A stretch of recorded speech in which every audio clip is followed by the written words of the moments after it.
ഇനി നമുക്ക് മ്യൂച്വൽ ഫണ്ടിലേക്ക് വരാം. എന്താണ് മ്യൂച്വൽ ഫണ്ട്? ഇനിയിപ്പോൾ മ്യൂച്വൽ ഫണ്ട് എങ്ങനെയാണ് പ്രവർത്തിക്കുക? മ്യൂച്വൽ ഫണ്ട് എന്ന് പറഞ്ഞാൽ നമ്മുടെ വീട്ടിലേക്ക് കൊടുക്കാനുള്ള മണി ബോക്സ്. അതിലിപ്പോൾ നമ്മുടെ വീട്ടിൽ കുറച്ചധികം ആളുകളുണ്ടെന്ന് വിചാരിച്ചു. ഗ്രാൻഡ് പേരൻസ്, കുട്ടികൾ, ഇങ്ങനെയുള്ള കുറേ അധികം ആളുകളുണ്ട്. എല്ലാവരും മണി ബോക്സിലേക്ക് എല്ലാ ദിവസവും കുറച്ച് റുപ്പീസ് ഇൻവെസ്റ്റ് ചെയ്യുന്നു, അല്ലെങ്കിൽ അത് സേവ് ചെയ്യുന്നു.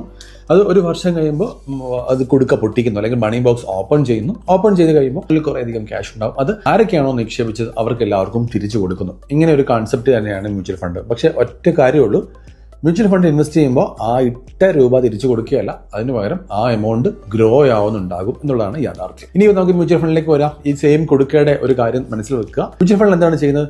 ഇന്ത്യൻ ഇൻവെസ്റ്റേഴ്സും അതേപോലെ ഫോറിൻ ഇൻവെസ്റ്റേഴ്സുമായിട്ടുള്ള കോടിക്കണക്കിന് ആളുകൾ മ്യൂച്വൽ ഫണ്ടിലേക്ക് ഇൻവെസ്റ്റ് ചെയ്യുന്നു. അതിനെ പൂളിംഗ് ഓഫ് മണി എന്ന് വിളിക്കാം. ഇൻവെസ്റ്റ് ചെയ്ത എമൗണ്ട് AMCയിലേക്ക് പോകുന്നു. AMC എന്ന് പറഞ്ഞാൽ അസറ്റ് മാനേജ്മെന്റ് കമ്പനി. മ്യൂച്വൽ ഫണ്ടിന്റെ പേര് നിങ്ങളെ കേട്ടിട്ടുണ്ടാവുമല്ലോ. SBI mutual fund, Tata mutual fund, HDFC mutual fund, DSP, Invesco, അങ്ങനെയുള്ള കുറേയധികം മ്യൂച്വൽ ഫണ്ട് കമ്പനികൾ നിങ്ങൾ കേൾക്കുന്നുണ്ടാവുമല്ലോ അല്ലേ?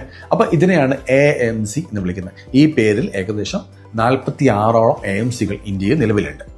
ഇവരുടെയൊക്കെ കീഴിൽ ഏകദേശം 3000-നടുത്ത് 2800 to 3000 ഫണ്ട്സ് ഇന്ത്യയിൽ നിലവിലുണ്ട്. ഇങ്ങനെയാണ് മ്യൂച്വൽ ഫണ്ടുകൾ പ്രവർത്തിക്കുന്നത്. ഓരോ ഫണ്ടും ആർക്കാണ് വേണ്ടെന്ന് തീരുമാനിക്കേണ്ടത് നമ്മുടെ റിസ്ക് പ്രൊഫൈലും നമ്മുടെ പോർട്ട്ഫോളിയോയും നമ്മുടെ ഇൻവെസ്റ്റ്മെന്റ് ഹൊറിസോണും ഒക്കെ ചെക്ക് ചെയ്തിട്ട് വേണം ഇതിൽ ഏത് ഫണ്ടാണ് എനിക്ക് ആപ്റ്റ് എന്ന് നിങ്ങൾ ചെക്ക് ചെയ്യേണ്ടത്. അത് നിങ്ങൾക്ക് അതിനുള്ള വിവരം ഉണ്ടെങ്കിൽ നിങ്ങൾ തനിയെ ചെയ്തോളൂ, അല്ലെങ്കിൽ ഒരു അഡ്വൈസറുടെ സഹായം നിങ്ങൾക്ക് തേടാവുന്നതാണ്.